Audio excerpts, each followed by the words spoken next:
남편 장례식 날 며느리에게 전화했습니다. 윤서야, 아버지 장례식이야. 어머니, 저 지금 해외여행 중이에요. 이미 예약 다 했어요. 그리고 전화 너머로 들린 친정 엄마의 웃음 섞인 말. 윤서야, 빨리 와. 사진 찍자. 그 순간 마음 한구석이 무너져 내렸습니다. 이 아이는 우리의 슬픔을 단 한 번도 자기 일로 생각한 적이 없다는 걸. 그날 제 마음속에서 조용한 결심 하나가 단단히 자리 잡았습니다. 남편이 지키려던 걸 이제는 제가 지켜야겠다는 다짐이요. 사연 시작 전 구독과 좋아요 눌러주시고 어디서 듣고 계신지도 남겨주세요. 오늘 하루도 행복하세요. 그럼 오늘의 사연 시작하겠습니다. 장례식장 입구로 차가운 아침 바람이 스며들었습니다. 김선아는 남편의 영정 앞에 홀로 앉아 있었어요.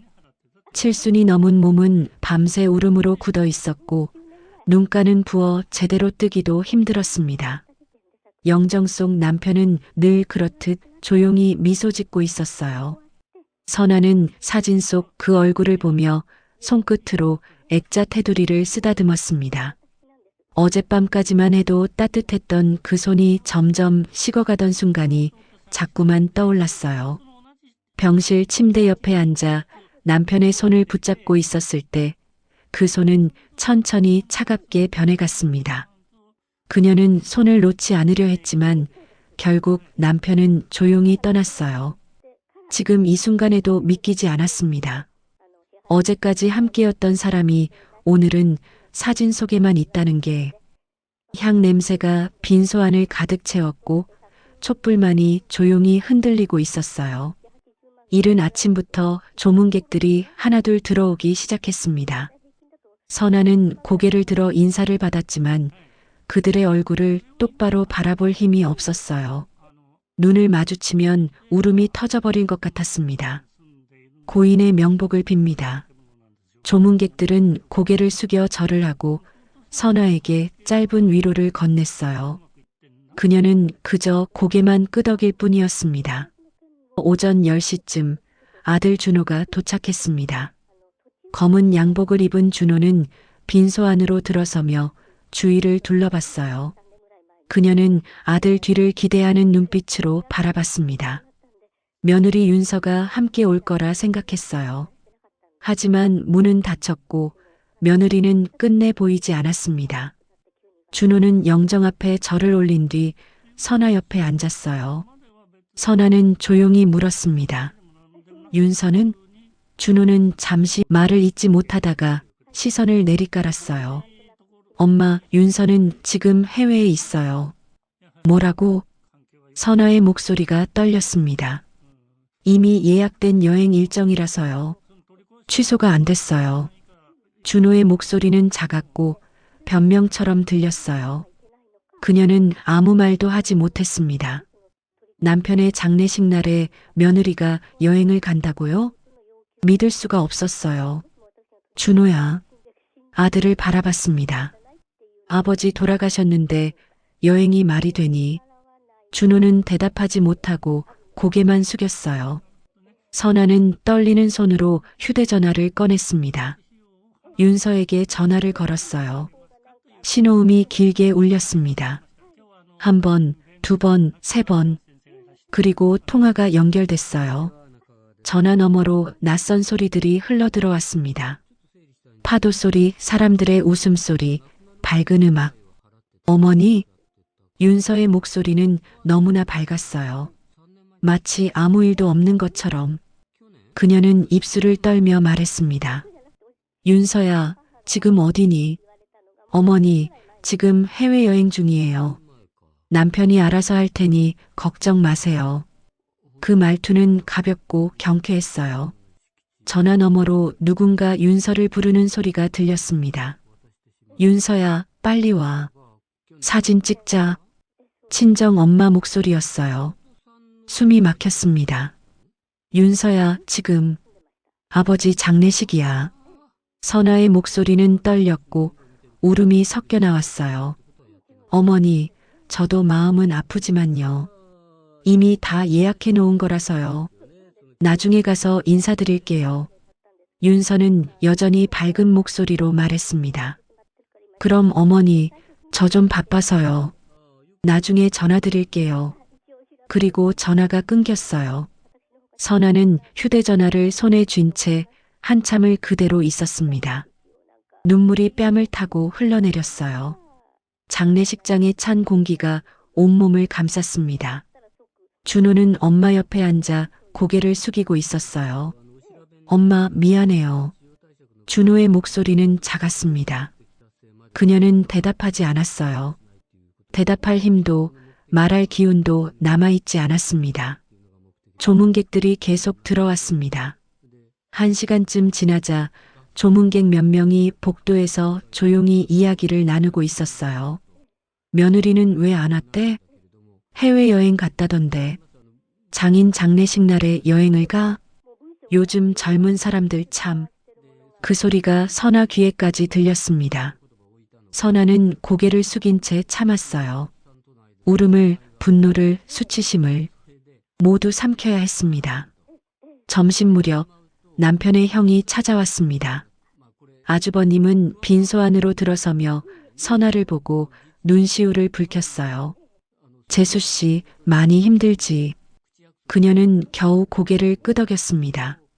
아주버님은 영정 앞에 절을 올린 뒤 준호를 바라봤어요. 준호야, 내 아내는? 준호는 대답하지 못하고 고개만 숙였습니다. 아주버님이 잠시 침묵하다가 다시 물었어요. 장례식 날 안 오는 며느리가 어디 있니? 여전히 대답하지 못했습니다. 그는 한숨을 쉬며 더 이상 묻지 않았어요. 남편의 형수도 함께 왔습니다. 형님은 선아 손을 잡고 눈물을 닦아주었어요.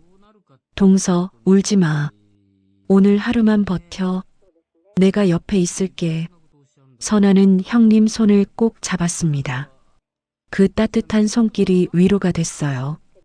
오후가 되자 조문객들이 더 많이 몰려왔습니다. 그녀는 계속 일어나 절을 받고 인사를 하고 고개를 숙였어요. 다리가 후들거렸지만 멈출 수 없었습니다. 상주니까요. 한 조문객이 선아에게 물었어요. 사모님, 며느님은 어디 계세요? 선아는 입술을 깨물었습니다. 지금 좀 사정이 있어서요. 거짓말이었지만 그렇게 말할 수밖에 없었어요. 조문객은 고개를 끄덕이며 나갔지만 선아는 그 시선이 무겁게 느껴졌습니다. 저녁 무렵 빈소는 조금 조용해졌어요. 선아는 영정 앞에 다시 앉았습니다. 형님이 다가와 선아를 부축했어요. 동서, 조금만 쉬어. 밥이라도 먹어야지. 선아는 고개를 저었습니다. 먹을 수가 없어요. 그래도 몸 챙겨야지. 내일도 모레도 버텨야 하잖아. 형님은 선아를 일으켜 밖으로 데리고 나갔어요. 복도 끝 휴게실에서 선아는 물 한 모금을 겨우 삼켰습니다. 밤이 되자 빈소는 더 고요해졌어요. 향 연기만 천천히 피어올랐고 촛불은 작게 흔들렸습니다. 그녀는 영정 앞에 앉아 남편을 바라봤어요. 남편을 떠나보낸 첫날, 혼자 모든 것을 감당해야 한다는 현실이 선아의 어깨를 깊게 짓눌렀습니다. 그 무게는 슬픔만이 아니었어요. 배신감, 수치심, 그리고 말할 수 없는 외로움이었습니다. 선아는 눈을 감았어요. 이 긴 밤을 어떻게 버텨야 할지 알 수 없었습니다. 장례식 둘째 날 오후 빈소는 어제보다 더 조용했습니다. 선아는 영정 앞에 앉아 향을 올렸어요. 밤새 한숨도 못 자서 눈가는 더 부어 있었고 몸은 천근만근 무거웠습니다. 어젯밤 내내 천장만 바라보며 시간을 보냈어요. 눈을 감으면 남편의 마지막 순간이 떠올랐고 눈을 뜨면 며느리의 밝은 목소리가 귓가에 맴돌았습니다. 조문객은 어제보다 적었지만 여전히 사람들이 드나들었어요. 오후 2시쯤 사촌 조카 미정이 빈소에 들어왔습니다. 미정은 고개를 숙여 절을 한 뒤 옆자리에 조심스럽게 앉았어요. 이모, 많이 힘드시죠? 고개를 끄덕였습니다. 말을 할 힘도 없었어요. 미정은 잠시 말없이 앉아 있다가 휴대전화를 꺼냈어요. 화면을 넘기던 손가락이 갑자기 멈췄습니다. 얼굴이 굳어졌어요. 이모, 이거. 미정이 조심스럽게 휴대전화를 내밀었습니다. 화면에는 SNS 게시물이 떠 있었어요. 윤서의 계정이었습니다. 첫 번째 사진은 푸른 바다였어요. 햇살이 반짝이는 수평선과 야자수가 보였습니다. 파란 하늘 아래 펼쳐진 백사장은 너무나 평화로워 보였어요. 장례식장의 무겁고 어두운 공기와는 정반대였습니다. 두 번째 사진은 리조트 수영장이었어요. 윤서가 선글라스를 끼고 수영복 차림으로 포즈를 취하고 있었습니다. 한 손에는 형광색 칵테일 잔이 들려 있었고 얼굴에는 환한 웃음이 가득했어요. 세 번째 사진은 그 칵테일 잔을 클로즈업한 모습이었습니다. 얼음이 가득 든 잔 위로 작은 우산 장식이 꽂혀 있었어요. 선아의 손이 떨렸습니다. 화면을 넘겼어요. 네 번째 사진에서 숨이 막혔습니다. 윤서가 친정 엄마, 친정 아버지와 함께 찍은 단체 사진이었어요. 세 사람 모두 환하게 웃고 있었습니다. 윤서는 엄마 어깨에 팔을 두르고 있었고 친정 아버지는 딸의 머리를 쓰다듬는 듯한 포즈였어요. 사진 아래에는 글이 적혀 있었어요. 가족여행 최고. 업로드 시간을 확인했습니다. 어제 장례 첫날 조문객들이 몰려오던 바로 그 시각이었어요. 빈소에서 절을 받고 사람들 눈치를 보며 혼자 모든 걸 견디던 바로 그 순간 선아의 눈에 눈물이 뺨을 타고 흘러내렸습니다. 미정이 조용히 말했어요. 이모, 이건 너무해요. 그녀는 대답할 수 없었어요. 목이 메어 말이 나오지 않았습니다. 마지막 사진의 업로드 시간은 오늘 아침이었습니다. 지금 이 순간 장례식이 진행되고 있는 바로 지금 조문객들이 드나들고 향이 피어오르고 남편의 영정이 놓여있는 바로 이 시각에 선아는 휴대전화를 내려놓았어요. 가슴 한가운데가 무너져 내리는 느낌이었습니다. 슬픔이 아니었어요. 분노도 아니었습니다. 그보다 더 깊은 배신감이었어요. 남편의 마지막을 지키고 있는 이 시간에 며느리는 친정 식구들과 휴양지에서 웃고 있었어요. 남편이 평생 일군 가족이라는 이름 앞에서 며느리는 친정만을 가족이라 부르며 즐거워하고 있었습니다. 미정이 손을 잡아주었습니다. 조문객 몇 명이 다가왔어요. 한 분이 미정 손에 든 휴대전화를 힐끗 보더니 한숨을 내쉬었습니다. 복도에서는 조문객들의 수군거림이 번져갔어요. 며느리 여행 갔다더라. 장례식 날 바다 사진 올렸대. 그 한마디 한마디가 귀에 꽂혔습니다. 사람들의 시선이 느껴졌어요. 동정 섞인 눈빛, 안타까워하는 표정, 그리고 어딘가 불편해하는 기색. 선아는 고개를 숙였어요. 수치심이 온몸을 감쌌습니다. 며느리가 한 일인데 왜 자신이 부끄러운지 알 수 없었어요. 하지만 그 무게는 고스란히 어깨 위에 얹혀 있었습니다. 준호가 복도에서 돌아왔어요. 미정은 말없이 휴대전화를 준호에게 내밀었습니다. 준호는 화면을 보더니 얼굴이 창백해졌어요. 입술을 떨며 화면을 계속 넘겼지만 아무 말도 하지 못했습니다. 미정이 낮은 목소리로 말했어요. 오빠, 이거 알고 있었어? 준호는 말없이 두 손을 모은 채 고개를 숙였습니다. 어깨가 작게 떨리고 있었어요. 그때 다른 조문객이 빈소 안으로 들어왔어요.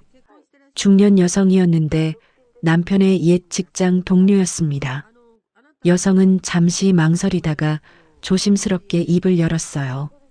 사모님, 며느님 SNS 봤습니다. 힘내세요. 선아의 손을 잡아주었어요. 그 따뜻한 손길에 눈물이 다시 쏟아졌습니다. 조문을 마친 여성이 나가고 미정은 휴대전화를 빼앗듯 걷었어요. 이모, 더 이상 보지 마세요. 형님은 빈소 안 분위기가 심상치 않다는 걸 단번에 알아챘습니다. 미정이 형님에게 휴대전화를 건넸어요. 형님은 화면을 보더니 입을 다물지 못했습니다. 아주버님도 화면을 보고 얼굴이 붉어졌어요. 준호를 복도로 불러냈습니다. 복도에서 아주버님의 목소리가 낮게 들렸어요. 준호야, 내가 정신 차려야지. 준호는 아무 대답도 하지 못했습니다. 빈소 안에서는 형님이 물을 따라 건넸어요. 동서, 물이라도 마셔. 물을 받아 한 모금 삼켰어요. 목이 타들어가는 것 같았습니다. 물은 차가웠지만 목구멍을 넘어가는 순간 뜨거운 덩어리가 함께 넘어가는 느낌이었어요. 형님이 옆에 앉아 손을 잡았어요. 동서, 참지 마. 화내도 돼. 하지만 화를 낼 힘도 없었습니다. 그저 무너질 뿐이었어요. 밤이 되자 조문객들은 대부분 돌아갔습니다. 빈소에는 형님 부부와 미정, 그리고 준호만 남았어요. 아주버님이 준호에게 말했어요. 내 아내한테 전화해. 당장 돌아오라고 해. 준호는 휴대전화를 꺼냈습니다. 윤서에게 전화를 걸었어요. 신호음이 울렸지만 받지 않았습니다. 다시 걸었어요. 이번에도 받지 않았습니다. 세 번째 전화에서 겨우 연결됐어요. 왜 여보? 윤서 목소리는 여전히 밝았습니다. 전화 너머로 파도 소리가 들렸어요. 윤서야, SNS 사진 지워. 준호 목소리는 떨렸어요. 왜? 무슨 사진? 지금 올린 여행 사진 다 지워. 장례식 날 그런 사진 올리는 게 말이 돼? 윤서는 잠시 침묵하다가 말했습니다. 그게 뭐가 문제야? 내 SNS인데. 윤서야, 제발. 알았어. 나중에 지울게. 그리고 전화를 끊었어요. 준호는 휴대전화를 내려놓고 고개를 떨궜습니다. 아주버님이 한숨을 쉬었어요. 형님 부부와 미정은 조금 뒤 휴게실로 나갔습니다. 선아는 빈소에 혼자 남았어요. 영정 앞에 앉아 촛불을 바라보며 깊은 숨을 내쉬었습니다. 촛불은 흔들리지 않고 조용히 타고 있었어요. 그 작은 불빛이 어둠 속에서 유일한 온기처럼 느껴졌습니다. 그때였어요. 몇 달 전 병실에서 남편이 했던 말이 갑자기 떠올랐습니다. 선아야, 혹시 모르니 서랍 밑에 있는 서류들은 꼭 내가 확인해도. 그때는 몸이 괜찮아 보였고 늘 하던 당부라고 생각해 별로 마음에 두지 않았었어요. 하지만 지금 장례 이틀째가 되어서야 그 한마디가 이상하게 가슴 한쪽을 쿡 찔렀습니다. 영정 속 남편을 바라보며 손을 모았어요. 남편이 남긴 그 짧은 당부가 어쩌면 이 모든 슬픔 뒤에 숨겨진 또 다른 이유가 있었던 건 아닐까? 그런 생각이 조용히 피어올랐습니다. 남편을 떠나보낸 둘째 날, 배신감과 수치심이 슬픔보다 더 깊게 가슴을 파고들었습니다. 그리고 그 밑바닥 어딘가에서 알 수 없는 불안함이 천천히 자라나고 있었어요. 장례식을 다 마치고 집에 돌아온 지 며칠이 지났어요. 발인 날 아침 관이 웅구대는 모습을 보며 다리가 후들거렸던 순간이 아직도 생생했습니다. 형님 부부가 팔을 잡아줬고 미정이 양옆을 지켰어요. 화장장에서 작은 유골함을 받아들었을 때 남편이 정말 떠났다는 걸 실감했습니다. 그 후 며칠은 멍하니 시간만 흘려보냈어요. 집은 너무 조용했습니다. 선아는 거실 소파에 앉아 창밖을 바라봤어요. 어제까지만 해도 사람들로 붐볐던 집이 지금은 텅 비어 있었습니다. 한참을 그렇게 앉아 있다가 남편 서재로 갔어요. 책상 위에는 통장 몇 개가 놓여 있었습니다. 남편이 평소 정리해 두던 것들이었어요. 그녀는 하나씩 펼쳐 확인했습니다. 생활비 통장, 보험 통장, 적금 통장, 마지막으로 건물 임대료가 들어오는 통장을 펼쳤어요. 입출금 내역을 확인하는 순간 손가락이 멈췄습니다. 임대료 입금이 석 달째 없었어요. 처음엔 착각인가 싶어 다시 확인했습니다. 하지만 분명했어요. 석 달 동안 단 한 건의 임대료도 들어오지 않았습니다. 가슴이 철렁 내려앉았어요. 남편이 병원에 있던 동안 단순 착오일 수도 있었지만 석 달은 너무 길었습니다. 남편은 의식이 또렷하던 시기에도 건물 관련 일은 꼼꼼히 챙기던 사람이었어요. 매달 임대료가 들어오는지 확인하고 관리비도 빠짐없이 처리했습니다. 그런 남편이 석 달 동안 임대료를 놓칠 리 없었어요. 선아는 통장을 다시 한번 확인했습니다.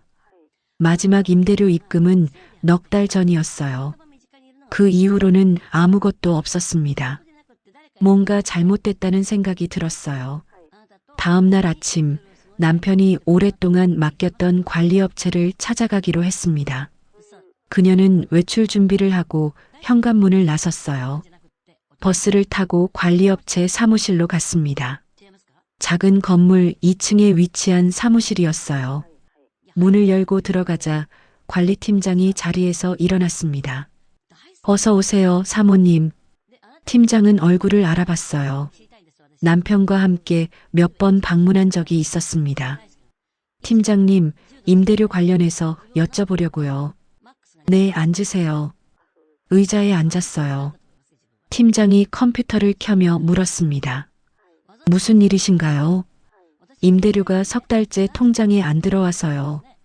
팀장은 화면을 확인하더니 고개를 끄덕였어요. 아, 계좌가 변경됐습니다. 뭐라고요? 팀장은 화면을 돌려 보여줬어요. 지난번에 며느님께서 다녀가셨습니다. 계좌 변경 요청하셨어요. 선아의 손이 떨렸습니다. 며느리가요? 네, 가족 대표라고 하시면서요. 그래서 저희가 임차인들에게 새 계좌로 공지했습니다. 숨이 막혔어요. 저는 그런 위임을 한 적이 없어요. 팀장은 당황한 얼굴로 서류를 꺼냈습니다. 그런가요? 며느님이 건물 관리를 맡으셨다고 해서 화면에 표시된 계좌번호를 봤어요. 예금주 이름은 며느리 윤서가 아니었습니다. 최정숙. 며느리 친정 엄마 이름이었어요. 순간 심장이 내려앉았습니다. 임대료는 전부 이 계좌로 들어갔다는 말인가요? 팀장은 고개를 끄덕였어요. 네, 지난 석 달 모두요. 선아의 머릿속이 하얘졌습니다. 며느리가 임대료를 친정 엄마 계좌로 돌렸어요. 건물주에게 동의도 없이요. 팀장이 조심스럽게 말을 이었습니다. 사모님, 사실 한 임차인분이 이상하다고 말씀하셨어요. 뭐가요? 며느님이 기존 안내문을 떼고 새 계좌 안내문만 붙여갔다고 하더라고요. 모든 퍼즐이 하나로 맞춰졌습니다.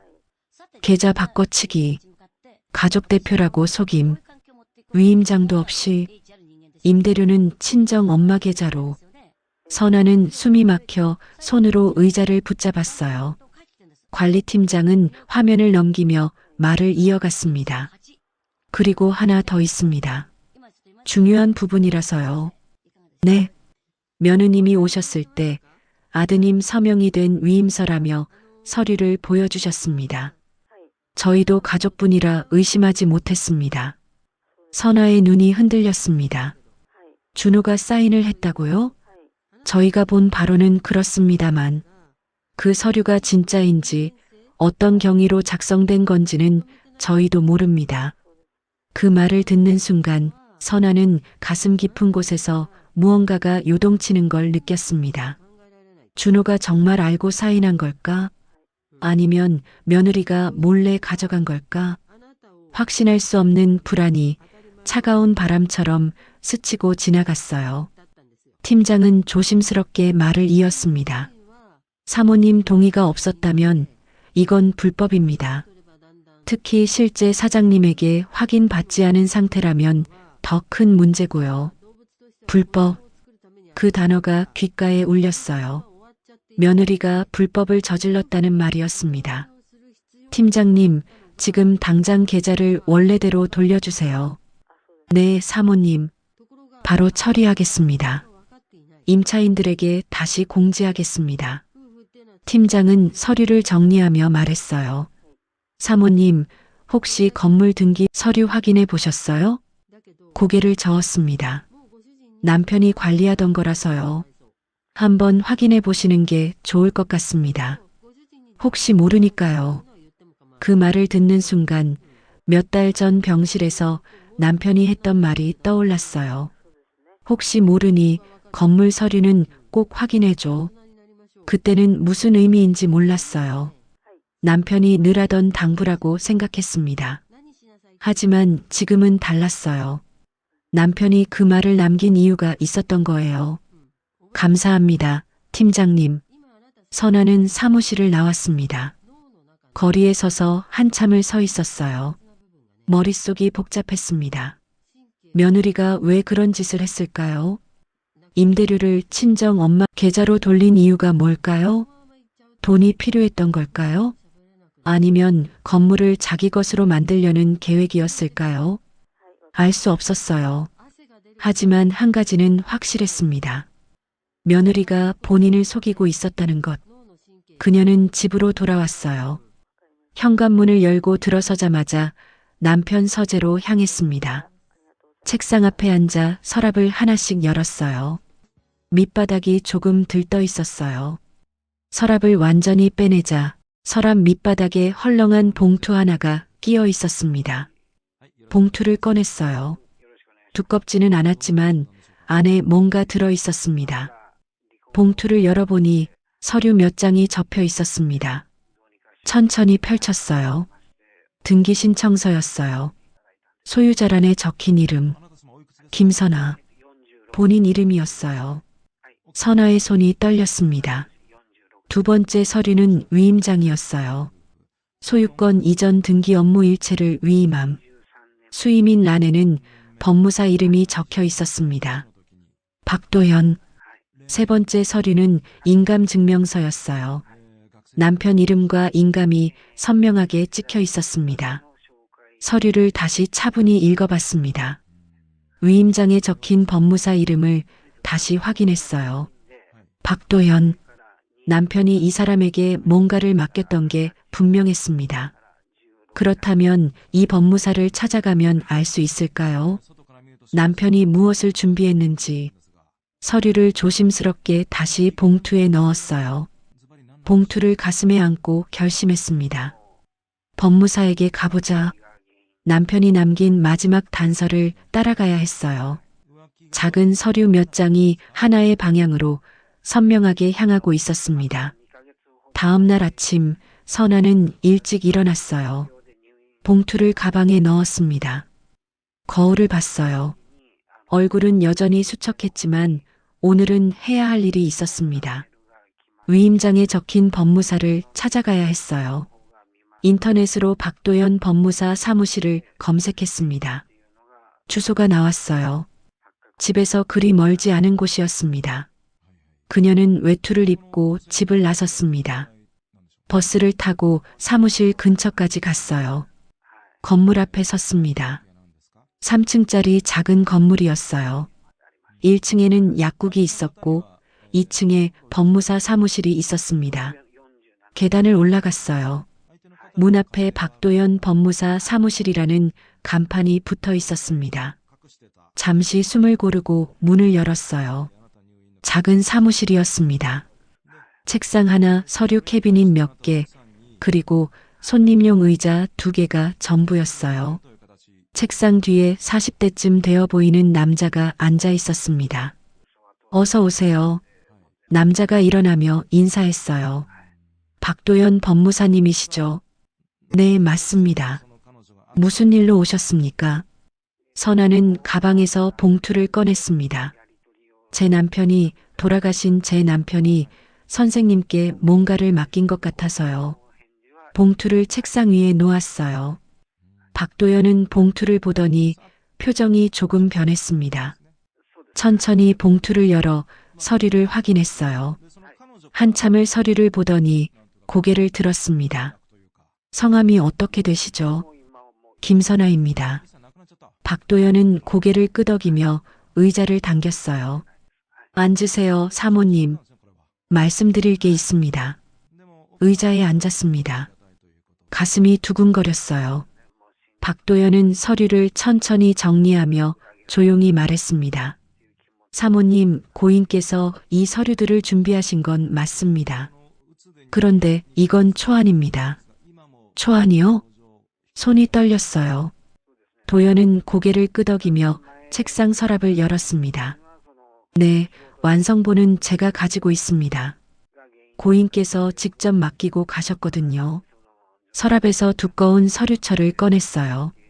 서류철을 펼치더니 그 안에서 등기 완료 서류를 조심스럽게 꺼냈습니다. 사모님, 이걸 보시죠. 도연이 서류를 앞으로 밀어줬어요. 등기부등본이었습니다. 선아는 상단을 읽었어요.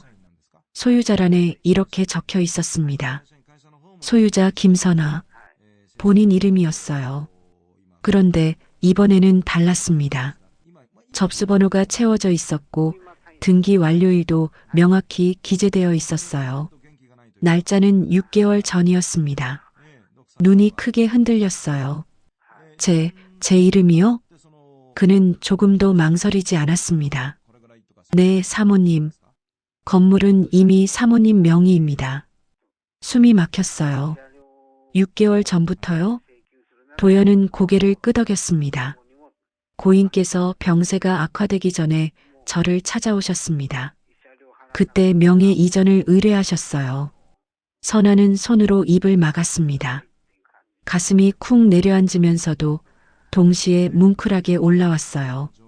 남편이 그런 일을 해놨어요. 도연이 말을 이었습니다. 고인께서 오셨을 때 제게 당부하셨습니다. 무슨 당부요? 도연은 잠시 말을 고르고 조심스럽게 말했어요. 혹시라도 집안에 불필요한 갈등이 생기면 아내가 모든 걸 혼자 떠안게 될까 걱정된다고 하셨습니다. 눈물이 흘러내렸어요. 그래서 아드님이나 며느님 몰래 조용히 절차를 끝내두셨습니다. 그는 서류를 하나씩 넘기며 설명했습니다. 접수번호도 제가 직접 받았습니다. 등기 역시 문제없이 완료되어 있습니다. 서류를 한 장씩 보여줬어요. 등기 접수증, 등기 필증, 소유권 이전 완료 확인서, 모든 서류에 본인 이름이 적혀 있었습니다. 고인께서는 집에 초안만 남겨두셨습니다. 사모님께서 혹시 필요하실까 봐서요. 남편은 말하지 않은 것이 아니었어요. 지키려고 말하지 못한 것이었습니다. 도연이 차분하게 설명을 이어갔어요. 고인께서는 며느님에 대해 조금 걱정하고 계셨습니다. 며느리를요? 네, 직접적으로 말씀하시진 않았지만 표현 사이사이에서 느껴졌습니다. 그래서 더 서둘러 절차를 진행하신 것 같습니다. 가슴이 먹먹했어요. 남편은 이미 알고 있었던 거예요. 며느리가 어떤 사람인지, 며느리가 무엇을 할 수 있는 사람인지, 그래서 미리 준비해 놓은 거였어요. 도연이 다른 서류를 꺼냈습니다. 사모님, 그런데 한 가지 문제가 있습니다. 문제요? 도연은 관리업체에서 받아온 자료를 보여줬어요. 며느님이 사모님 동의 없이 임대료 계좌를 친정 어머니 명의로 변경하셨습니다. 네, 그건 제가 어제 관리업체에서 확인했어요. 박도연의 표정이 굳어졌습니다. 사모님, 이건 법적으로 매우 심각한 문제입니다. 심각하다고요? 네, 건물주 동의 없이 임대료 계좌를 변경하고 그 돈을 다른 사람 통장으로 받은 건 명백한 불법입니다. 박도연은 법률 서적을 펼쳐 해당 조항을 보여줬어요. 횡령죄에 해당될 수 있습니다. 특히 가족관계를 이용해 건물주인 척 행세한 부분도 문제가 됩니다. 손이 떨렸어요. 횡령. 그 단어가 무겁게 다가왔습니다. 그럼 며느리가 범죄를 저지른 건가요? 그는 고개를 끄덕였습니다. 법적으로는 그렇습니다. 다만 도연은 잠시 말을 멈췄어요. 아드님이 이 일을 알고 있었는지는 확인이 필요합니다. 준호가요? 네, 만약 아드님도 알고 함께 계획했다면 공모가 됩니다. 하지만 며느님이 단독으로 했다면 아드님은 피해를 모르고 있었을 가능성도 있습니다. 그 말이 오히려 가슴을 더 아프게 했어요. 아들이 알고 있었을까요? 며느리가 그런 짓을 하는 걸 알면서도 가만히 있었을까요? 아니면 정말 몰랐을까요? 선아는 알 수 없었습니다. 도연이 말을 이었어요. 사모님, 지금 중요한 건 사실 확인입니다. 며느님이 받아간 임대료가 정확히 얼마인지, 그 돈이 어디에 쓰였는지 확인해야 합니다. 어떻게요? 관리업체에서 입금 내역을 받으시면 됩니다. 그리고 가능하다면 며느님 친정 어머니 통장 거래 내역도 필요합니다. 통장 거래 내역을요? 네, 하지만 이건 본인 동의 없이는 어렵습니다. 법적 절차를 밟아야 할 수도 있습니다. 그는 명함을 꺼내 건넸어요. 사모님, 천천히 생각하세요. 이건 가족 문제이기도 하니까요. 하지만 법적으로 대응하시려면 제가 도와드리겠습니다. 명함을 받아들었어요. 박도현 법무사. 그 이름 아래 전화번호가 적혀 있었습니다. 감사합니다. 도연은 서류를 다시 정리하며 말했습니다. 사모님, 한 가지만 더 말씀드리겠습니다. 고개를 들었어요. 고인께서 마지막으로 하신 말씀이 있습니다. 뭐라고 하셨어요? 도연은 잠시 눈을 감았다가 천천히 입을 열었습니다. 아내에게는 미안하지만 이게 내가 줄 수 있는 마지막 보호막이라고 하셨습니다. 눈물이 뺨을 타고 흘러내렸어요. 남편이 그런 마음으로 모든 걸 준비했던 거예요. 본인을 지키기 위해, 본인이 혼자 남았을 때 아무것도 가진 게 없는 사람이 되지 않도록. 도연이 조용히 말했습니다. 고인께서 정말 사모님을 많이 사랑하셨던 것 같습니다. 선아는 고개를 숙였어요. 울음이 터져 나왔습니다. 한참을 그렇게 울고 나서 겨우 얼굴을 들었어요. 도연은 조용히 기다려주고 있었습니다. 법무사님, 제가 지금 뭘 해야 할까요? 도연은 메모지를 꺼내 적기 시작했어요. 첫째, 관리업체에서 정확한 입금 내역을 받으세요. 며느님이 받아간 임대료가 정확히 얼마인지 확인하셔야 합니다.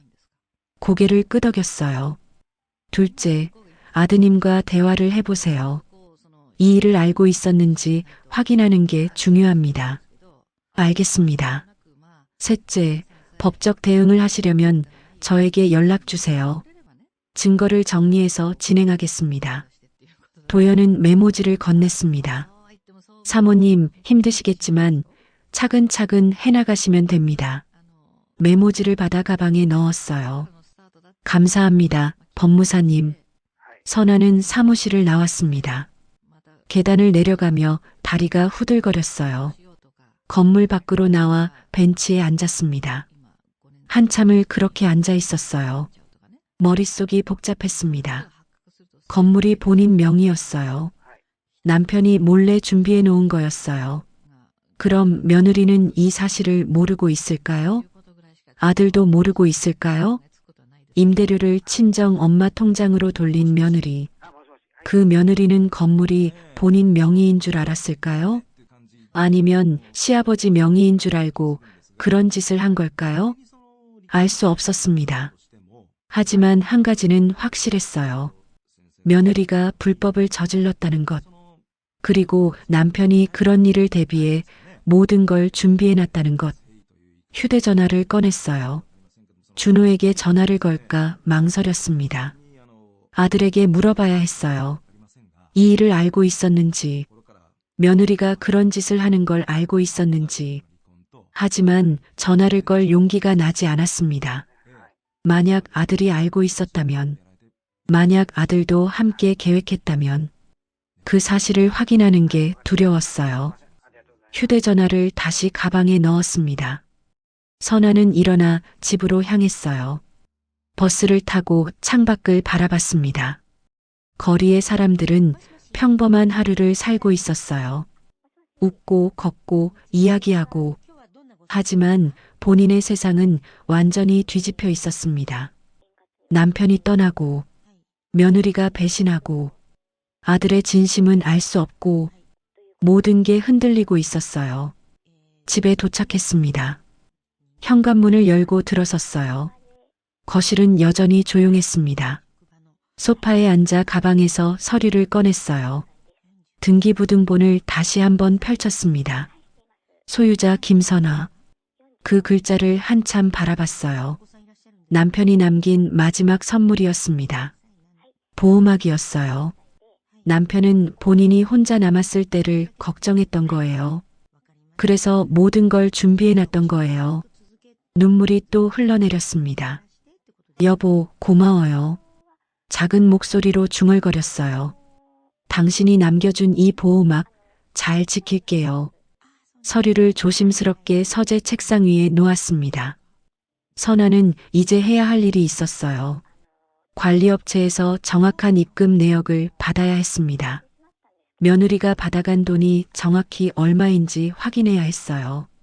그리고 아들과 대화를 해야 했습니다. 이 모든 일을 알고 있었는지 물어봐야 했어요. 쉽지 않을 거예요. 하지만 해야 했습니다.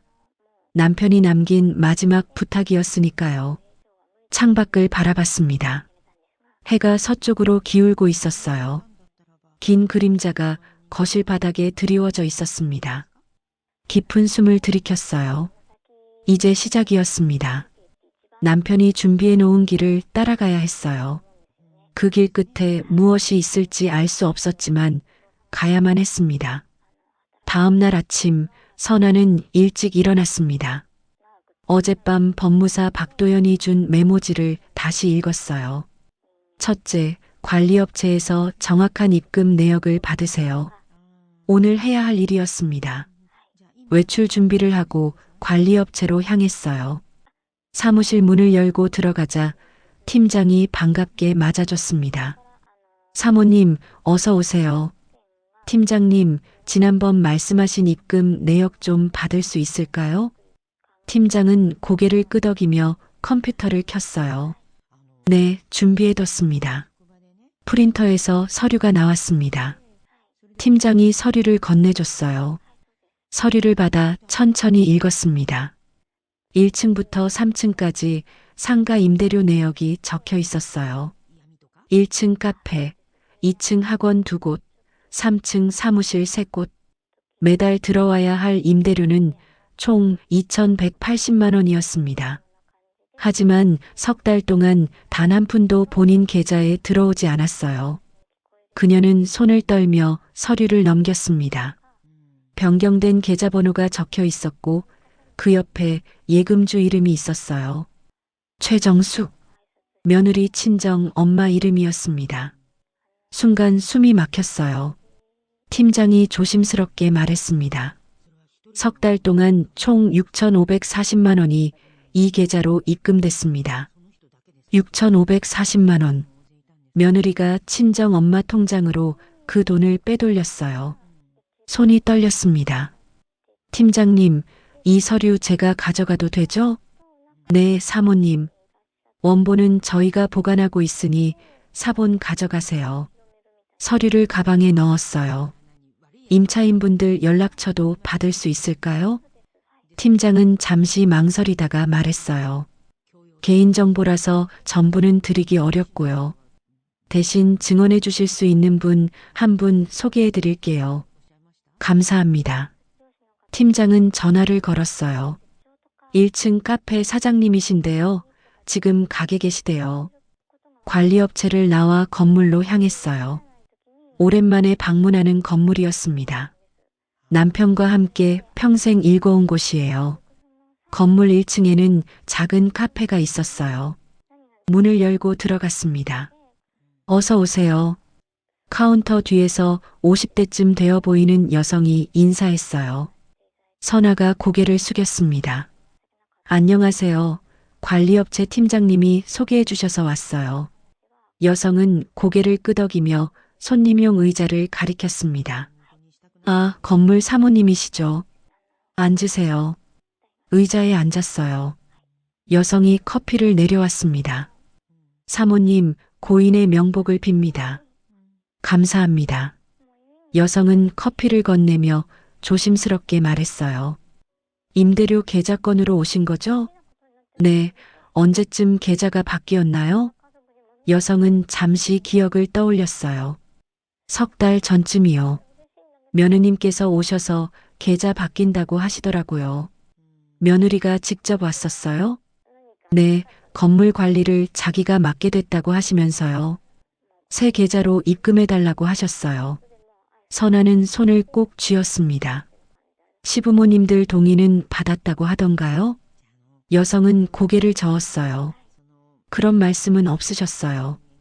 가족이시니까 당연히 사모님께서 아시는 줄 알았죠. 그랬군요. 여성은 목소리를 낮췄습니다. 사실 좀 이상한 점이 있긴 했어요. 뭔가요? 며느님이 관리사무소에 붙어있던 기존 계좌 안내문을 떼어가시더라고요. 제가 우연히 봤어요. 가슴이 철렁 내려앉았습니다. 안내문을요? 네, 떼어내고 새 안내문만 붙이고 가셨어요. 그래서 좀 이상하다 싶었죠. 며느리가 증거를 없앤 거였어요. 혹시 증언해 주실 수 있으시죠? 네, 제 눈으로 똑똑히 봤으니까요.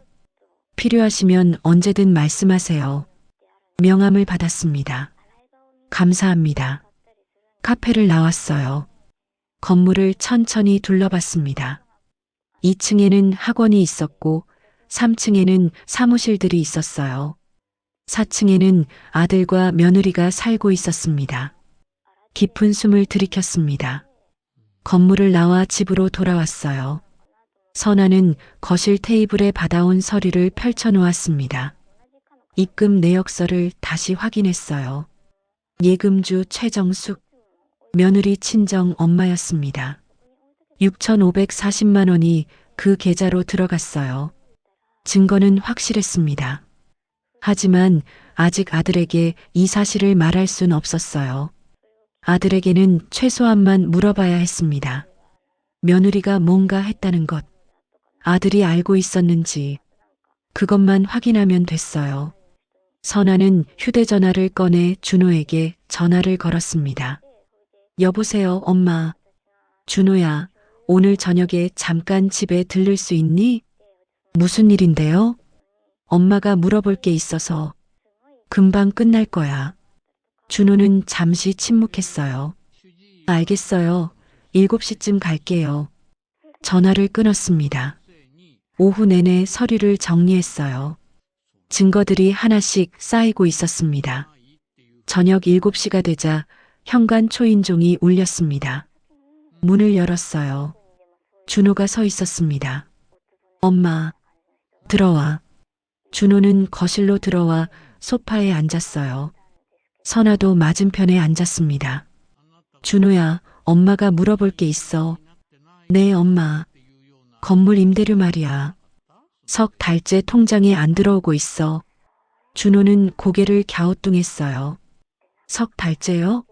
그럼 어디로 간 거예요? 계좌가 바뀐 것 같아. 누가 바꿨는데요? 선아는 준호를 똑바로 바라봤습니다. 윤서 쪽으로 바뀐 것 같은데 너 알고 있었니? 준호의 얼굴이 굳어졌습니다. 저요? 아니요, 저는 몰랐는데요. 정말? 네, 엄마. 저 진짜 몰라요. 윤서가 그런 얘기 한 적 없어요. 계좌 변경하는 서류에 내가 서명한 적 있니? 준호는 고개를 저었습니다. 서명요? 아니요, 그런 서류 본 적도 없어요. 진심처럼 보였어요. 엄마, 대체 무슨 일이에요? 엄마가 지금 확인하는 중이야. 너는 윤서한테 물어봐라. 계좌 왜 바꿨는지. 준호는 불안한 표정이었어요. 네, 엄마. 제가 한번 물어볼게요. 조심해서 물어봐. 괜히 싸우지 말고. 알겠습니다. 준호가 일어났습니다. 엄마, 그럼 저 가볼게요. 그래. 준호는 고개를 숙이고 집을 나갔어요. 문이 닫히고 다시 혼자 남았습니다. 테이블 위에 서류들을 바라봤어요. 아들은 몰랐던 것 같았습니다. 며느리가 혼자 한 일이었어요.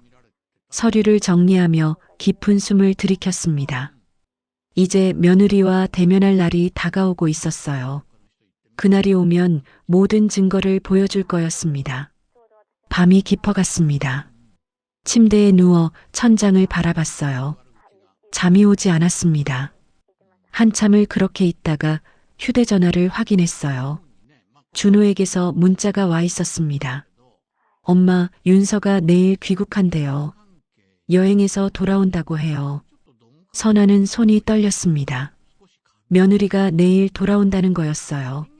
장례식을 건너뛰고 친정 식구들과 여행을 갔던 며느리. 임대료를 친정 엄마 통장으로 빼돌린 며느리. 그 며느리가 내일 돌아옵니다. 그녀는 침대에서 일어나 거실로 나갔어요. 테이블 위에 놓인 서류철을 바라봤습니다. 입금 내역서, 카페 사장 명함, 등기부등본. 모든 증거가 그 안에 있었어요. 깊은 숨을 들이켰습니다. 이제 시작이구나. 작은 목소리로 중얼거렸어요. 며느리가 돌아오면 모든 게 시작될 거였습니다. 대결이, 진실이, 그리고 남편이 남긴 마지막 보호막이 빛을 발하는 순간이. 창밖을 바라봤어요. 어둠 속에서 새벽이 천천히 다가오고 있었습니다.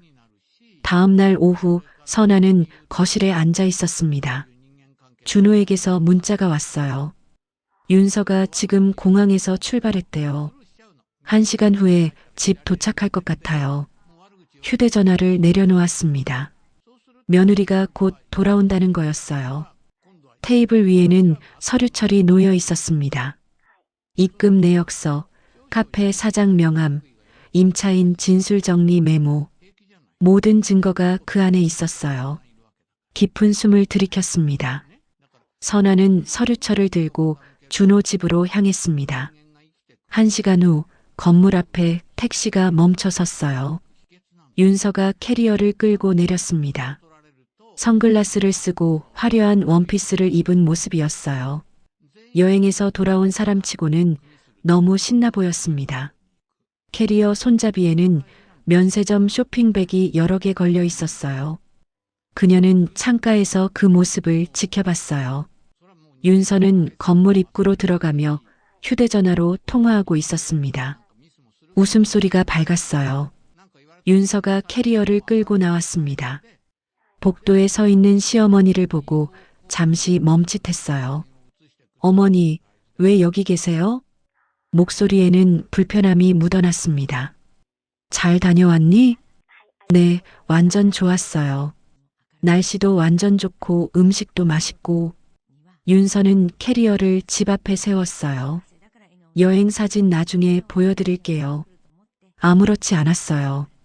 장례식을 빠진 것에 대한 미안함도 죄책감도 전혀 없어 보였습니다.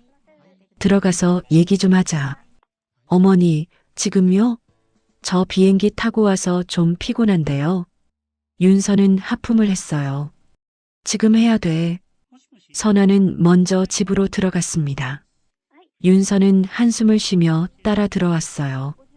에휴, 진짜. 쉬게 좀 해주시지. 중얼거리는 소리가 들렸습니다. 거실 소파에 앉으며 가방을 옆에 던졌어요. 다리를 꼬고 팔짱을 꼈습니다. 어머니, 무슨 일이세요? 급하게. 임대료 계좌 바꾼 거 알지? 윤서는 눈썹을 치켜 올리며 대답했어요. 아, 그거요? 제가 관리하기 편하게 바꿨어요. 그게 왜요? 내 동에 받았니? 어머니, 그 정도는 제가 알아서 해도 되잖아요. 일일이 물어봐야 돼요? 뻔뻔한 태도였습니다. 선아는 서류철을 꺼내 테이블 위에 놓았어요. 이거 봐. 윤서는 서류철을 힐끗 보고는 코웃음을 쳤습니다. 뭐예요, 그게? 설마 저 조사하신 거예요? 임대료 입금 내역이야. 그래서요? 윤서는 전혀 당황하지 않았어요. 오히려 짜증난 표정이었습니다. 관리하기 편하게 바꾼 건데요. 그게 문제예요? 선아는 서류를 펼쳤습니다. 석 달 동안 6,540만 원이 내가 바꾼 계좌로 들어갔어. 네, 그래서요? 윤서는 팔짱을 풀고 앞으로 몸을 기울였어요. 제가 관리 좀 하면 어때서요? 어머니가 직접 하실 거예요? 그 말투에는 시어머니를 무시하는 태도가 가득했습니다. 어머니, 솔직히 말씀드리면요. 그냥 편하게 계시면 안 돼요? 건물 일은 제가 알아서 할 테니까. 윤서야. 네. 계좌 주인이 누군지 아니? 윤서는 잠시 멈칫했지만 곧 당당하게 말했어요. 제 계좌인데요. 제가 관리하는 거잖아요. 최정숙. 내 엄마잖아. 윤서는 웃었어요. 그게 뭐 어때서요? 제 엄마 통장이든 제 통장이든 무슨 상관이에요? 어차피 저희 가족 거잖아요. 완전히 뻔뻔했습니다. 선아는 임차인 진술서를 꺼냈습니다. 내가 관리사무소에 붙어있던 계좌 안내문 떼어간 거 본 사람이 있어. 윤서는 비웃었어요. 저게 무슨 증거예요? 종이 몇 장으로 사람 몰아세우지 마세요. 서류를 손으로 밀어냈어요. 어머니, 이거 진짜 웃기네요. 누가 헛것 본 거 아니에요? 헛것? 네, 제가 왜 그런 짓을 해요? 어머니 생각이 너무 심하신 거 아니에요? 윤서는 다시 다리를 꼬았어요. 그리고 솔직히 말씀드릴게요. 어차피 그 건물 어머니 것도 아니잖아요. 선아는 말을 멈췄습니다. 아버님 명의였잖아요. 돌아가셨으니까 이제 가족이 나눠 갖는 거죠. 저희도 권리 있어요. 며느리의 말투는 점점 더 싸가지 없어졌어요. 제가 관리하는 게 뭐가 문제예요? 임대료도 받고 관리도 하고 다 제가 하는데 그 돈 어디에 쓰고 있는데? 윤서는 어깨를 으쓱했어요. 그건 제 알 바 아니고요. 어머니한테 보고해야 돼요? 윤서야, 그게 무슨 말이니? 아, 진짜. 윤서는 짜증을 내며 일어섰어요. 어머니, 왜 시어머니가 이래라 저래라 하세요? 제가 알아서 할 일인데. 앉아. 선아의 목소리가 낮고 차가웠습니다. 윤서는 눈을 흘기며 다시 앉았어요. 어머니, 저 진짜 피곤한데요. 빨리 끝내주세요.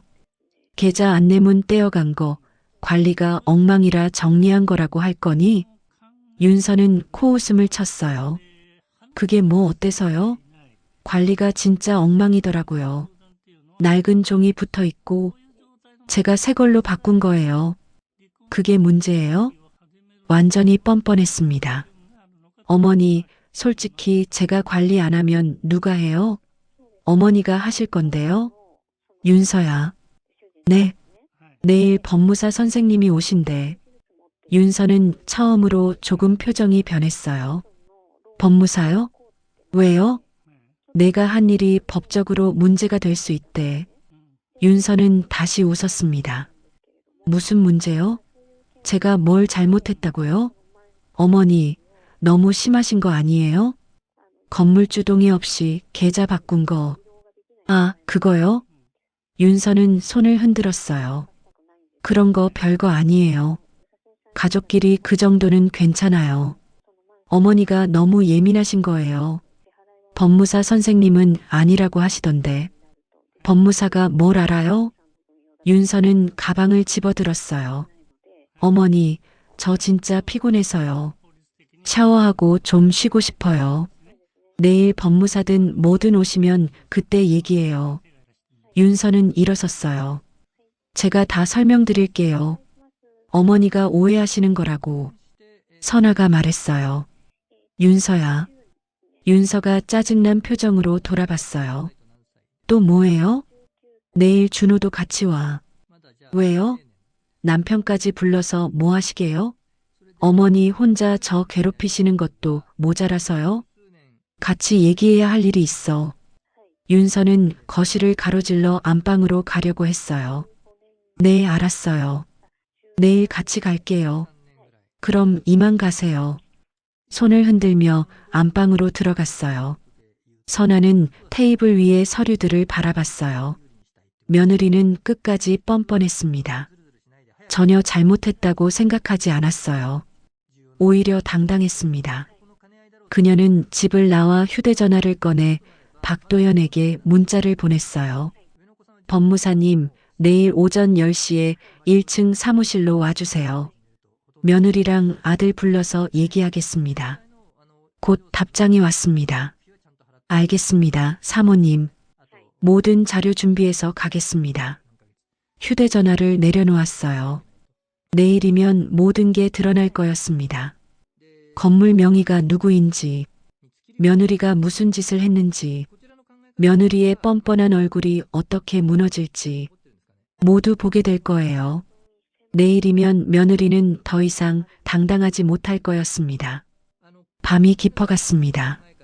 침실로 가서 누워 천장을 바라보며 남편을 떠올렸어요.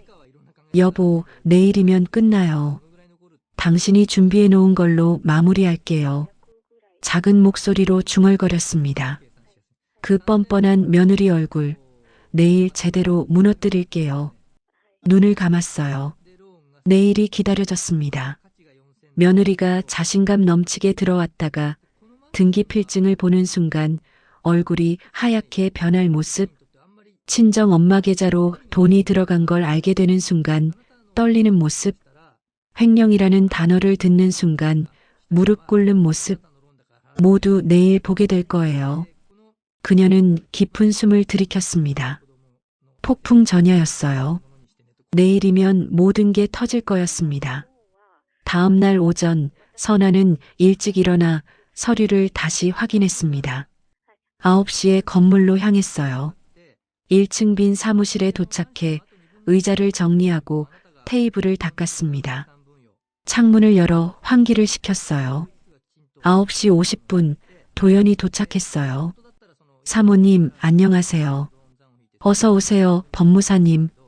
도연은 서류 가방을 테이블 위에 올려놓았어요. 모든 자료 준비했습니다.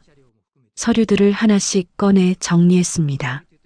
등기필증 원본, 입금 내역 상세 자료, 계좌 거래 내역, 임차인 진술서. 사모님, 각오하셔야 할 것 같습니다.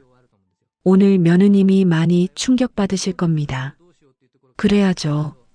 그래야 정신을 차리겠죠. 도연은 고개를 끄덕였어요.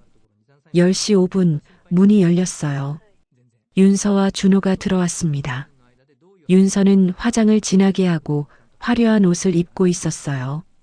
표정은 여전히 당당했습니다. 준호는 불안한 얼굴이었어요. 어머니 왔습니다. 준호가 인사했어요. 앉아라. 준호와 윤서는 테이블 맞은편에 앉았습니다. 윤서는 법무사를 보고 눈썹을 치켜 올렸어요.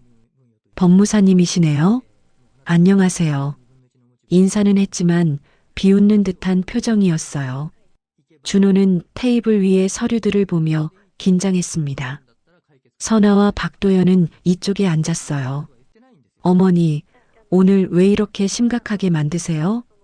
윤서가 먼저 말을 꺼냈어요.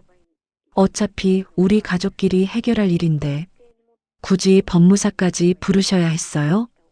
다리를 꼬며 팔짱을 꼈습니다. 그리고 어제 말씀드렸잖아요. 계좌 문제는 그냥 제가 편하게 하려고 한 거라고요. 준호가 윤서를 바라봤어요. 윤서야, 계좌가 뭐? 무슨 일이야? 아무것도 아니야. 어머니가 오해하시는 거야. 윤서는 준호 손을 잡았어요. 여보, 걱정 마. 내가 다 설명할게. 도연이 조용히 입을 열었습니다. 안녕하세요. 저는 박도연 법무사입니다. 오늘 이 자리는 건물 소유권과 임대료 관련 사실을 확인하기 위한 자리입니다. 윤서는 코웃음을 쳤어요. 소유권이요? 시아버님 건물이었잖아요. 이제 가족이 나눠 가지는 거 아니에요? 그 부분부터 말씀드리겠습니다. 박도연은 등기필증 원본을 테이블 중앙에 놓았습니다. 현재 이 건물 소유자는 김선아 여사님입니다.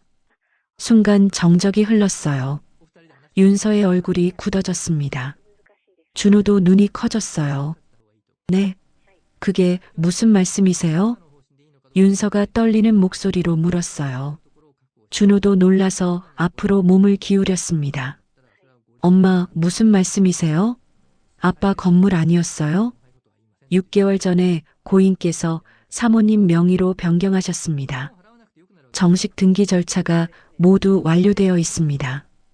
박도연은 등기부등본을 보여줬어요. 여기 소유자란을 보시죠. 김선아 여사님 성함이 명확히 기재되어 있습니다. 윤서는 서류를 낚아채듯 집어들었어요. 눈으로 빠르게 훑었습니다. 이게 말이 돼요?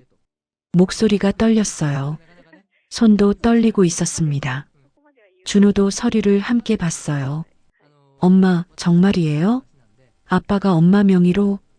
그래, 6개월 전에. 준호는 충격을 받은 표정이었어요. 왜 말씀 안 하셨어요? 내 아빠가 그렇게 원하셨어. 조용히 하라고. 윤서는 서류를 테이블에 던졌어요. 그럼 우리 건물 아니란 말이에요? 네, 사모님 개인 소유입니다. 박도연이 차분하게 말했어요. 윤서의 얼굴이 창백해졌습니다. 처음으로 자신감이 무너지기 시작했어요. 입술을 깨물며 선아를 노려봤습니다. 시어머니요? 건물이? 그래. 선아는 차갑게 대답했어요. 준호는 고개를 떨궜습니다. 이제 임대료 관련 사실을 말씀드리겠습니다. 박도연은 입금 내역서를 펼쳤어요. 석 달 동안 총 6,540만 원의 임대료가 건물주이신 사모님 계좌가 아닌 다른 계좌로 입금됐습니다. 준호가 고개를 들었어요.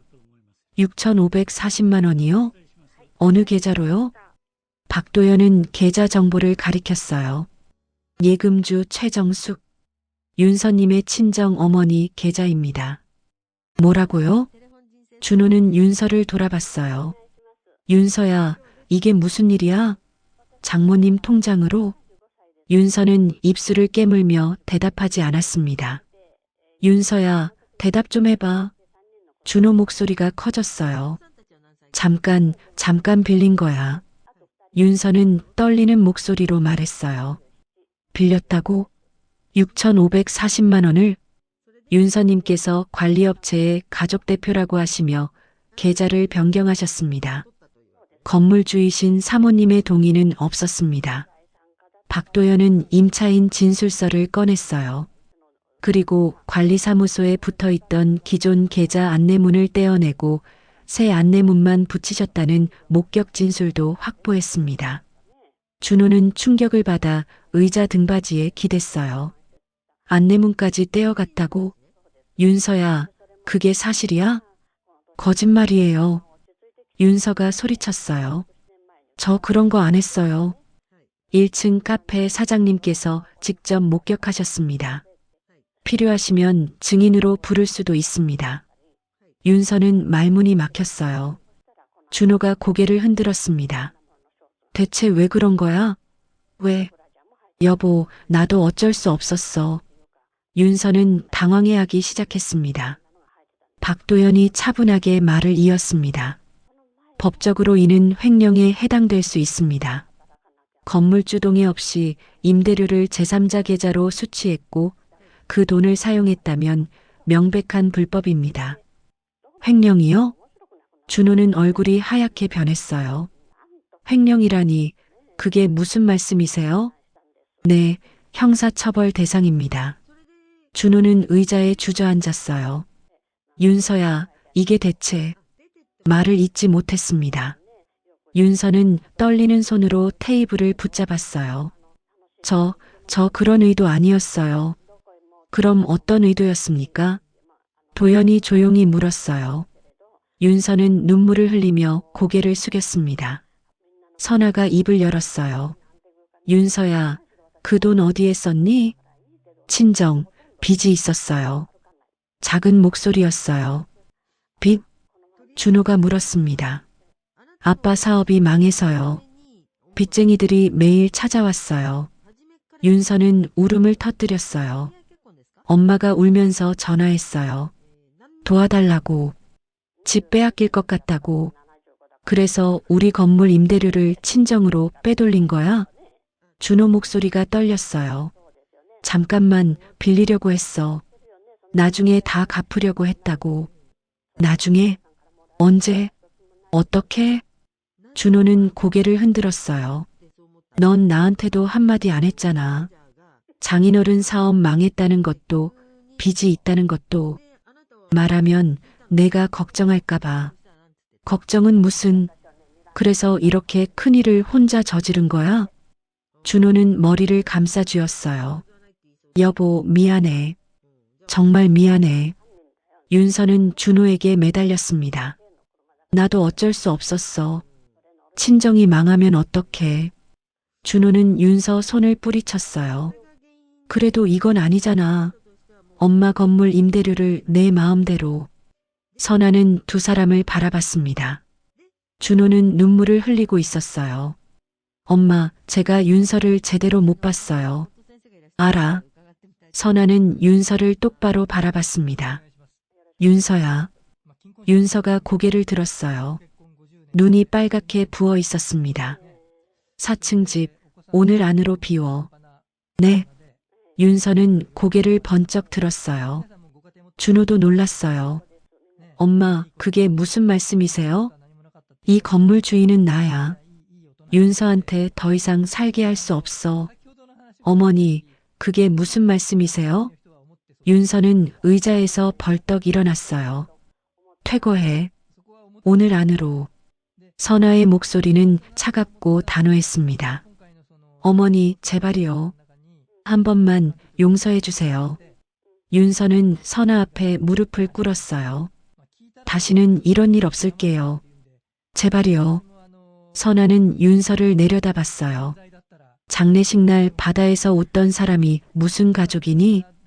그건 정말 잘못했어요. 친정에 빚이 있다며? 그렇게 급했다며? 선아의 목소리가 낮아졌어요. 그런데 시아버지 장례식 날 친정 부모님이랑 해외 가서 일주일 넘게 여행하고 오는 게 말이 되니? 윤서는 입술을 깨물었어요. SNS에 사진 올리면서 웃고 쇼핑하고 맛있는 거 먹고 그게 빚 있는 사람이 할 짓이니? 그건 돈이 급하면 여행 경비라도 친정 빚 갚는 데 써야 하는 거 아니니? 윤서는 대답하지 못했어요. 선아는 준호를 바라봤습니다. 준호야. 네, 엄마. 너도 마찬가지야. 준호는 고개를 들었어요. 내 아버지 장례식 날이야. 그런데 마누라 하나 제대로 못 잡고 해외여행 보내줬어. 엄마, 장례식장에 와서도 귀찮다는 듯이 대하고 핸드폰이나 하고 있고. 선아의 목소리가 떨렸어요. 내 아버지가 돌아가셨는데 내 마누라는 바다에서 웃고 있었어. 그걸 보면서도 넌 아무 말 안 했잖아. 준호는 고개를 떨궜어요. 엄마, 죄송합니다. 그것도 모자라서 건물 임대료까지 빼돌렸어. 선아는 더 이상 흔들리지 않았어요. 내가 뭘 더 참아야 하니? 윤서는 고개를 떨궜어요. 준호가 엄마 앞에 무릎을 꿇었습니다. 엄마, 제발이요. 저희 어디 가서 살아요? 준호야, 일어나. 준호는 울고 있었어요. 선아는 아들을 바라봤습니다. 준호야, 내 아내가 한 짓 생각해봐라. 그리고 내가 한 짓도. 엄마, 내가 이 정도로 끝내는 게 어디니? 선아는 고개를 돌렸어요. 이 건물은 내 거다. 내 아내는 여기서 살 자격 없어. 윤서는 바닥에 주저앉아 울었습니다. 어머니, 제발이요. 살려주세요. 제발이요. 손을 비비며 빌었어요. 하지만 선아는 고개를 돌렸습니다. 법무사님, 네, 사모님. 고소는 어떻게 해야 하나요? 윤서가 고개를 들었어요. 고소요?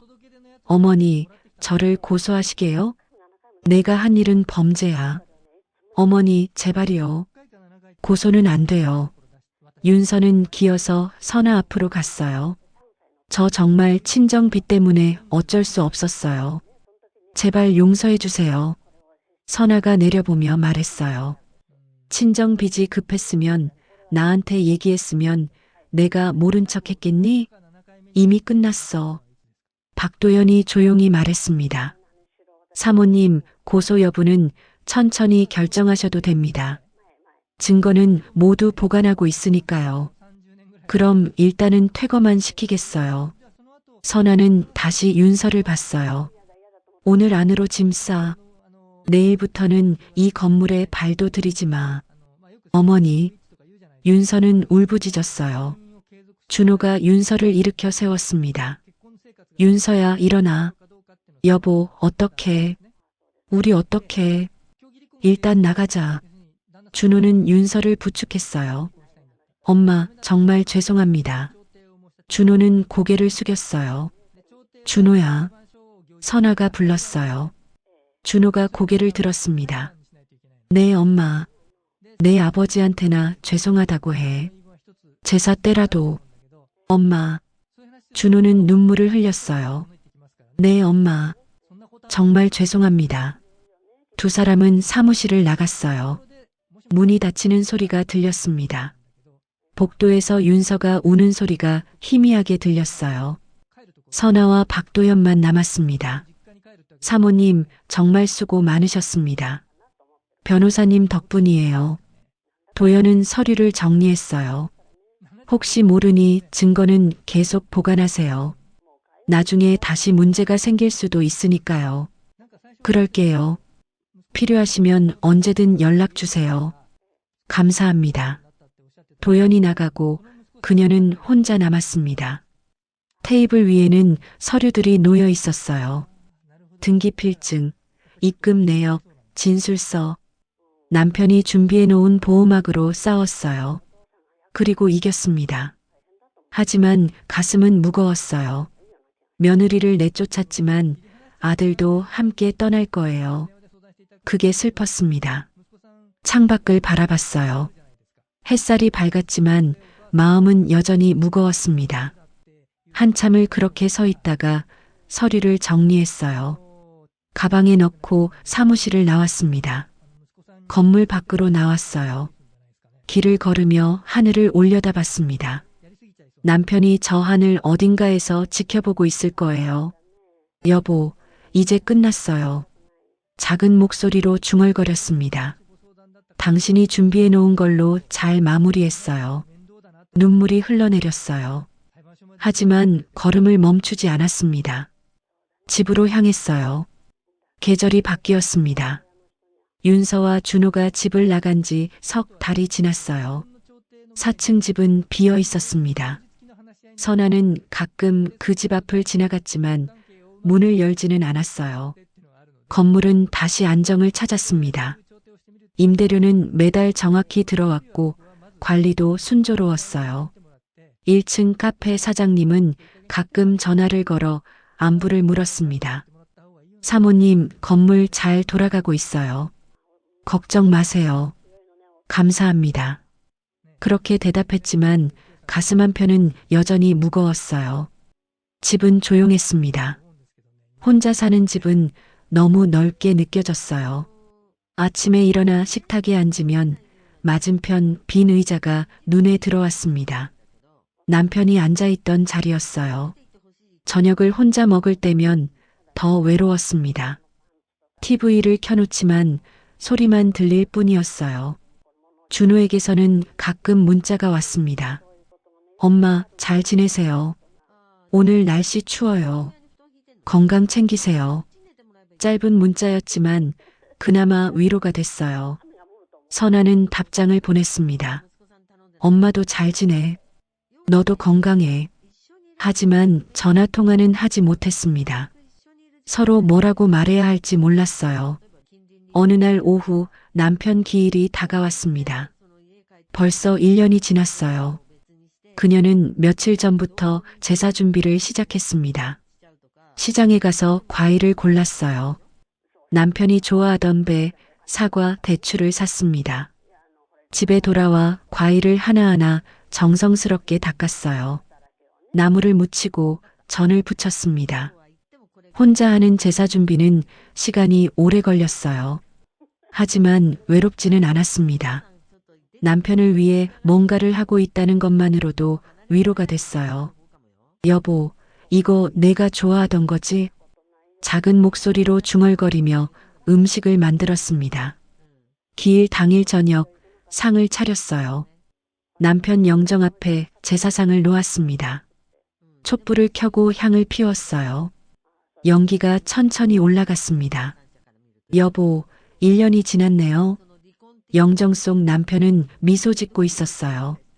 당신이 준비해 놓은 것들 잘 사용했어요. 눈물이 흘러내렸습니다. 준호가 집을 나갔어요. 며느리 때문에 말을 잇지 못했어요. 한참을 울고 나서 절을 올렸습니다. 무릎을 꿇고 2번 절했어요. 일어나 다시 앉으려는데 초인종이 울렸습니다. 깜짝 놀라 일어났어요. 이 시간에 누가 올까요? 현관문을 열었습니다. 준호가 서 있었어요. 손에는 보온병을 들고 있었습니다. 엄마, 목소리는 조심스러웠어요. 준호야. 한참을 서로 바라봤습니다. 아빠 기일이라서 왔어요. 들어와. 준호는 신발을 벗고 거실로 들어왔습니다. 제사상을 보고 걸음을 멈췄어요. 엄마, 혼자 준비하셨어요? 응. 준호는 제사상 앞에 무릎을 꿇고 앉았어요. 2 손을 모아 절을 올렸습니다. 한참을 그렇게 있다가 일어났어요. 아빠, 죄송합니다. 작은 목소리로 중얼거렸습니다. 선아는 그 모습을 지켜봤어요. 준호가 돌아서며 보온병을 식탁 위에 내려놓았습니다. 엄마, 이거 뭐니? 아빠가 좋아하시던 된장국이에요. 선아는 보온병을 바라봤어요. 천천히 뚜껑을 열었습니다. 김이 모락모락 피어올랐어요. 남편이 좋아하던 냄새였습니다. 눈시울이 붉어졌어요. 내가 끓였니? 네, 서툴지만요. 인터넷 보면서 여러 번 연습했어요. 준호는 고개를 숙이고 있었어요. 고맙다. 선아는 의자를 하나 당겼습니다. 앉아. 준호는 조심스럽게 앉았어요. 국그릇을 꺼내 국을 담았습니다. 2 그릇을 식탁 위에 놓았어요. 먹자. 네, 엄마. 2 사람은 말없이 국을 떠먹었습니다. 한참을 그렇게 조용히 식사를 했어요. 준호가 먼저 입을 열었습니다. 엄마, 윤서랑 헤어졌어요. 숟가락을 내려놓았어요. 이혼했니? 네, 지난주에 모든 절차 끝났어요. 그랬구나. 엄마, 정말 죄송해요. 준호는 눈물을 흘렸어요. 제가 윤서를 제대로 못 봤어요. 아빠한테도 엄마한테도 너무 죄송해요. 선아는 준호 손을 잡았습니다. 이제 됐어. 그만 울어. 엄마, 힘들었지? 준호는 고개를 끄덕였어요. 많이 힘들었어요. 윤서가 거짓말한 게 너무 많았어요. 제가 알던 사람이 아니었어요. 지금은 어디서 지내니? 친구 집에 얹혀 살고 있어요. 준호는 국을 한 숟가락 떠먹었어요. 엄마, 저 다시 돌아와도 돼요? 선아는 잠시 생각했어요. 천천히 생각해봐. 급하게 결정하지 말고. 네, 엄마. 혼자 지내면서 생각도 정리하고. 알겠습니다. 2 사람은 다시 말없이 국을 먹었습니다. 준호가 물었어요. 엄마, 국 맛있어요? 응, 맛있다. 네, 아빠 맛이나. 정말요? 준호는 처음으로 작게 웃었어요. 아빠가 이 국 진짜 좋아하셨잖아요. 그래. 매일 먹어도 안 질린다고 하셨지. 저도 기억나요. 아빠가 국 한 그릇 뚝딱 비우시던 거. 두 사람은 남편 이야기를 나눴어요. 오랜만에 편안한 대화였습니다. 밥을 다 먹고 나서 함께 설거지를 했어요. 준호가 그릇을 씻고 그녀가 닦았습니다. 엄마, 요즘 어떻게 지내세요? 그냥 그렇지. 건물 관리하고 집에서 쉬고 외로우시겠어요. 괜찮아. 이제 익숙해졌어. 설거지를 마치고 준호가 말했어요. 엄마, 저 이제 가볼게요. 그래. 현관까지 배웅했어요. 준호는 신발을 신으며 말했습니다. 엄마, 또 올게요. 그래, 조심해서 가. 건강하세요, 엄마. 준호는 고개를 숙이고 나갔어요. 문을 닫고 거실로 돌아왔습니다. 식탁 위에는 빈 보온병이 놓여 있었어요. 그 보온병을 들고 한참을 바라봤습니다. 아들이 돌아왔어요. 완전히 돌아온 건 아니지만 작은 발걸음을 내디뎠습니다. 창밖을 바라봤어요. 밤하늘에 별이 빛나고 있었습니다. 남편이 저 하늘 어딘가에서 지켜보고 있을 거예요. 여보, 우리 아들 돌아왔어요. 작은 목소리로 중얼거렸습니다. 당신 덕분이에요. 당신이 준비해 놓은 것들로 지킬 수 있었어요. 눈물이 흘러내렸어요. 하지만 이번에는 슬픈 눈물이 아니었습니다. 조금은 따뜻한 눈물이었어요. 상처는 남아 있었습니다. 아직도 가슴 한편이 아팠어요. 하지만 관계는 끊어지지 않았습니다. 가족은 여전히 연결되어 있었어요. 아주 가느다란 실처럼. 하지만 그 실은 끊어지지 않았습니다. 그리고 언젠가는 다시 굵어질 거예요. 시간이 필요했지만 가능한 일이었습니다. 제사상 앞에 다시 앉았어요. 남편 영정을 바라보며 미소 지었습니다. 여보, 이제 괜찮을 것 같아요. 그렇게 말하며 눈을 감았습니다. 오늘 사연 어떻게 들으셨나요? 선아 씨처럼 힘든 상황에서도 끝까지 포기하지 않고 싸우신 분들이 계실 거예요. 여러분은 지금 어디서 이 이야기를 듣고 계신가요? 댓글로 편하게 남겨주세요.